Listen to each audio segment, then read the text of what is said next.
Hello, everyone. I'm Mark Plaster, and this is EP Talk, the place where emergency physicians come and talk about things that are important to us. And my co-host is J.D. Landon, and my guests today are Resa Lewis and Adaira Landry. And thank you for joining us. And we spoke in a previous podcast about what led to their writing of a book called Micro Skills, Small Actions, Big Impact, and learned a lot about their history together, working together. Resa is from University of Alabama at Birmingham, and Adaira is from Boston, from Brigham. From Harvard. I'll get this right yet. But let's jump in and let's talk about this. One of the first things in your book, you talked about setting limits for time spent in meetings. Classic example. Tell me what you wanted to share in that. I'm happy to start. So we, as a mom, as a professional, as a writer, I'm married to a hyper professional in tech as well. There are just a lot of activities on my plate, and I think Resa has her own panel of activities as well. And it's very easy to get bogged down in meetings. And so we wanted to just address the idea that if you spend your entire day in meetings, it's really challenging being just productive, right? Getting those papers written, getting lectures developed, grants submitted, all of those things. It's also just hard to rest if you're always in meetings too, right? That's a form of productivity as well. And so we really wanted to be thoughtful individually and in the book about how we coach people on limiting their meetings. And the idea is that you really just need to understand the currency here, which is time. And for me, for instance, I try to limit my meetings to be between 9 and 4 p.m. The 4 to 5 window is tough because I'm usually on my way to pick up my kids. So those have to be phone calls. But I'm also just trying not to just spend all day in meetings. So I really like to be under 3 hours, which still is a lot, but that's way less than before. 5-6 years ago, I could easily be in meetings all day long. And so by doing that, it's very helpful by just saying, I have a lot of meetings today. So how about I suggest to this person, I'm going to, be available this window the next day or the following week versus just continuously packing your calendar. The other thing that we talk about is shortening your meetings. Not everything has to be a 60-minute meeting. Sometimes it can be 40 or 30 or 15. You can shorten all of these into just being a high impact, let's talk business, get in, get out session. And that really helps. The other is just obviously taking the meeting and making it an email or a text or an audio voice message that's asynchronous. But our entire goal is really just to try to keep people out of this mindset of being productive is being in meetings. We don't really think that's true. You're more likely to be creative and pushing buttons and making calls and all those things that get you to that finish line when you're outside of those meetings. Resa, you made a point here of setting realistic timelines for tasks. I thought that was particularly good. How your meetings have a tendency to swell to the length of time that you have rather than getting the job done. Can you speak to that? Sure. So we have a whole chapter on micro skills to manage a task list.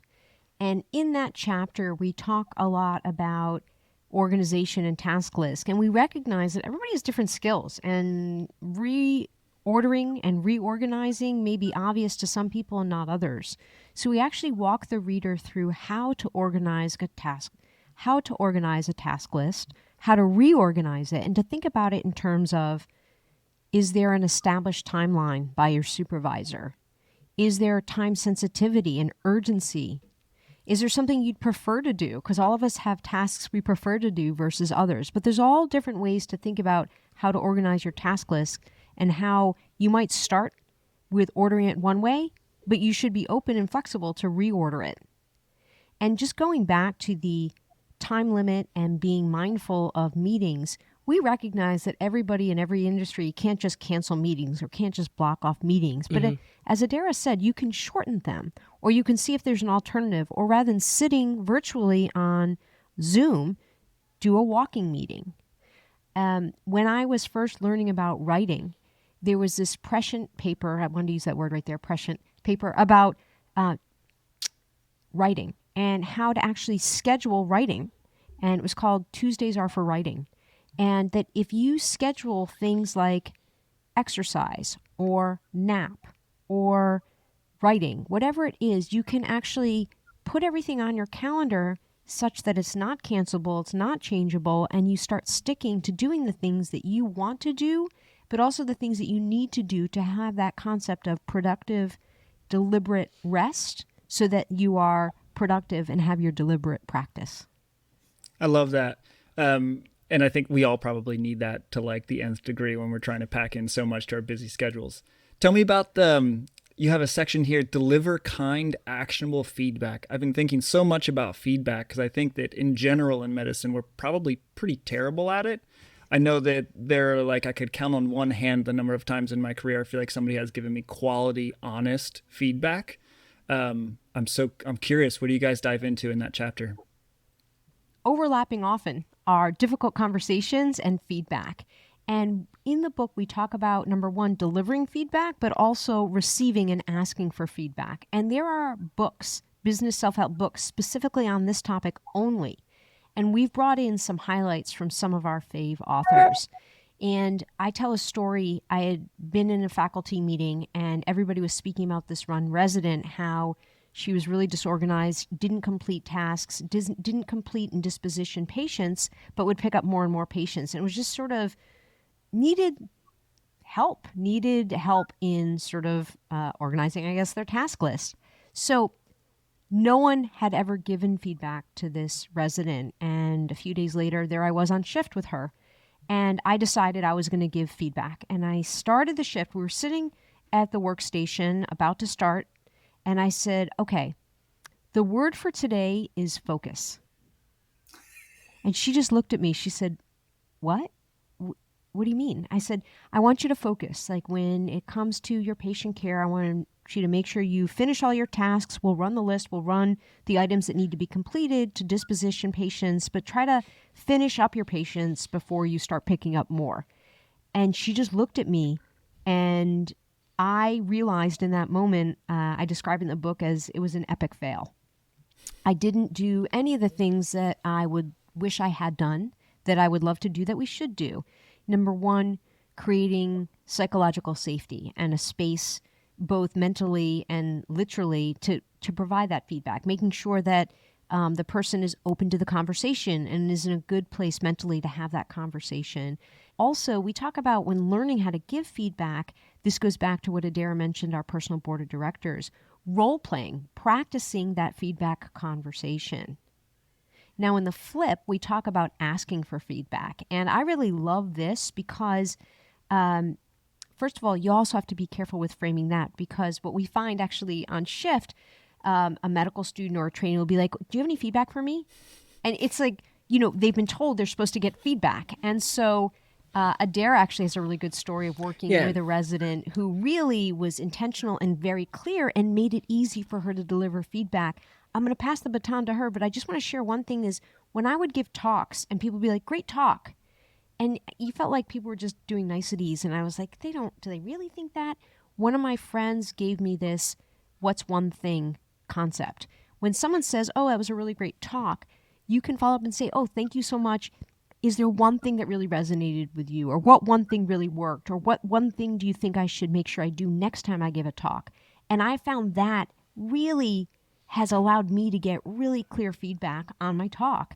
And when people look at me blankly, they clearly were just saying it for the niceties. Yeah. I will say, just to add on, that I have learned that skill from Resa, and I do it as well now, where if someone says they liked an article or they liked a talk, I also ask, what did you like about it?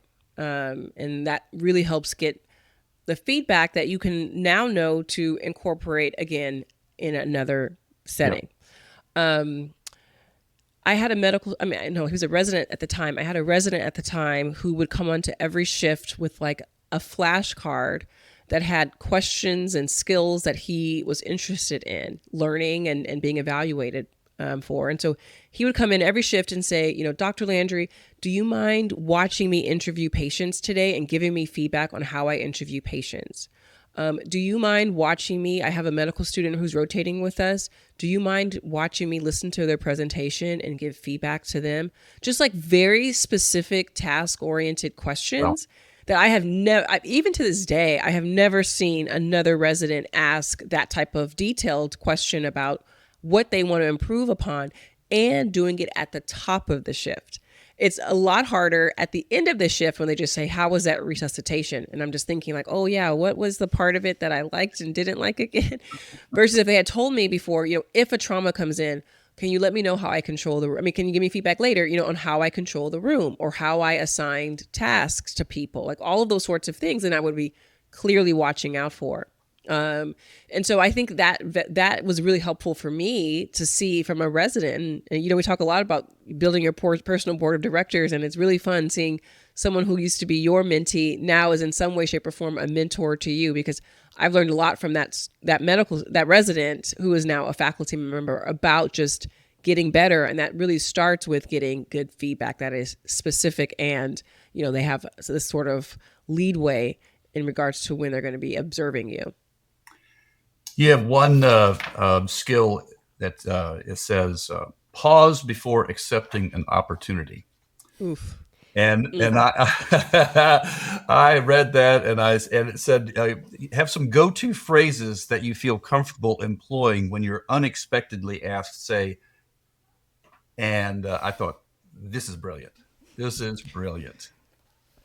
That's born out of that, I'm just going to call it toxic mindset of say yes to everything that we hear from like college, maybe. I feel like I've heard it for a long time. Say yes to everything because you never know what you're going to like. You never know what's going to turn out to be a great opportunity. So that's what creates that fear-mongering mindset, the FOMO, fear of missing out, that if I don't say yes to this, I'm going to miss something that's great. And of course, you can always find some business executive who didn't invest in Netflix early on and now they're regretting it. But like, that's not the majority of opportunities coming to us, right? And so when it comes back to just having a lot on your plate, that's probably because you were saying yes to too many things ahead of time. And so the idea of pausing, meaning thinking about the opportunity, asking questions ahead of time. Is this funded? Who is going to be part of my team? Do they have experience in this work? What's the plan for publication if that's the project? What's the next step? Who's in charge? Am I in charge? Looking at your actual calendar and seeing, I can't really do this over the next 4 days because I'm literally in the ICU and I'm working like 12-hour shifts. So just being like realistic ahead of time, gathering information ahead of time. And then once you have that information, you can pause. You can go to your personal board of directors, your go-to people, your trusted people, get some inside information, get some of their inside information as far as if they really find that this is going to be valuable, a good fit, if you have the time, if this is, perhaps they've done similar work and they know this is not really that fruitful and the ROI is really low. That all is going to help you discern better if this is something you're going to come back to and say yes, say no, say not right now, say not me, but maybe this person. Like how you frame your response will be better positioned if you take time, if you ask questions, and if you sort of screen it by other people. I want to thank you for bringing this micro skill up, because one of the ways that we know our book is different is we tell the reader how, and we actually give sample phrases. And so I learned this from Adaira. When you're presented with an opportunity, part of that pause, you can literally say, tell me more. Tell me more. And that's giving a pause, and that's not committing. And it's such a brilliant phrase. And so we really try to help the reader along with those types of phrases. And when we were doing a survey of the business self-help books, many tell you to go out and do something, but they don't give you actionable steps. Right. And that's what we do. Well, yeah, I read this and your phrase, or one of the phrases was, wow, thank you for thinking of me. Do you mind if I learn a little bit more first? And I've been in situations where I'm a deer in headlights. Somebody asks, will you do this? Yep. And I think, what am I going to say? I guess so. I don't really have time to. I don't really know what I'm doing. It's so true. I'm already Mark, overcommitted. Yes. because particularly I think a lot of times in these are the requests are coming from people you respect, Yes. people that you consider to be even friends or even like personal relationships. And so saying no is almost like disloyalty. Sometimes it almost feels like where you're going to hurt feelings or you're going to disappoint them even. And so being able to be comfortable with a response that maybe gives you a little bit of time to breathe is like, whew, it's a great skill. Also, if someone truly supports you, they will support your passing. And true. so it's also in a way a litmus test as far as like what their intentions are. But if someone really wants the best for you, every time I've come back with a no, they say that's totally fine. I get it. You're busy. Yeah, it's so true. It's almost like you need to maybe extend a little bit of trust into the person that's asking, if there's somebody you trust, that they're going to be okay and really have some of your best interest at heart. Tell me what you meant by nurture your local reputation. This is under the chapter of like being a good team player, micro skills for being a good team player. And we're working with this understanding that the reader wants to get better, be better, get promoted, gain opportunities, all of the, things in the workplace. And this is not just relevant to medicine or academic medicine. And so in terms of the work and your responsibilities at your job locally, we really advise to not neglect those things as you are getting national positions, as you are traveling to speak. And so part of being a good, thoughtful, conscientious team player is to keep that in mind and not start avoiding those responsibilities, start handing them off or just not doing them and not following up with your team or ghosting your team, to always be authentically communicative and to make sure you take care of those responsibilities as you are working to gain other opportunities. And even in our final chapter, we talk about micro skills for gaining your next opportunity, your new opportunities. That sort of, you can't just drop everything where you are as you're looking for the next thing. Well, one thing I want to say that we haven't shared yet is that Resa and I write from a place of vulnerability. We share our own lessons and our own observations. So many of these things that we're talking about are because we learned them the hard way, and we really want to make it easy. When we're talking about nurturing your local reputation, that was something I had to learn as well. So this is, hopefully it's going to be emotionally accessible as well as like technically accessible because of the way we have formatted and fragmented the content. But we want it to feel like, we're leveling with the reader, because we didn't talk about the structure of the book, but we always open with a vignette, something that is true to us, that's very personal, that's authentic. It's not some made up hypothetical story about Sarah and John. It's like, this is something that Resa did or that I did. And then we go to why we need the skill, because we think it's very important to validate the necessity of the skill, so you're not just doing something for the sake of doing it.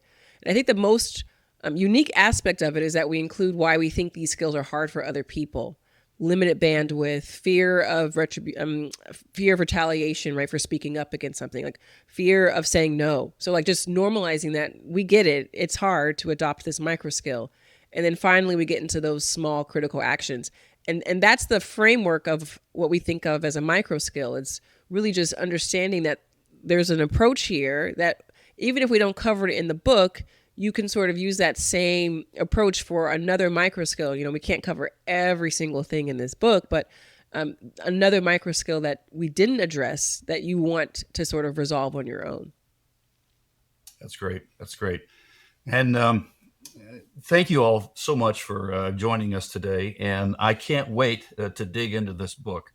And for those of you watching this podcast, I hope that you'll go get it. It's Micro Skills, Small Actions, Big Impact by HarperCollins. I understand it is out. Is that correct? Listeners can pre-order it now in any of the outlets, whether it's Amazon or bookshop.org, Target, and it will be out April 16th, 2024. For those that don't want a print book or a hard copy, it is available. Adaira and I have been in the studio and we recorded the audio version as well. That's great. That's I'm fantastic. a big Audible user, and so I so appreciate you guys taking the time. And I'm super excited. I love it when authors use their own voices. It makes it feel so personal and accessible, particularly emotionally. So kudos to you guys. That's awesome. And there are a lot of the skills you're talking about here that are, as you say, personal, emotional kinds of skills, communication skills. And it's not just a business kind of analysis. It's a very personal analysis. So thank you. Thank you for your contribution. Thank you for taking the time to join us. And I hope that all of you have enjoyed this today and come back and see more of EP Talk.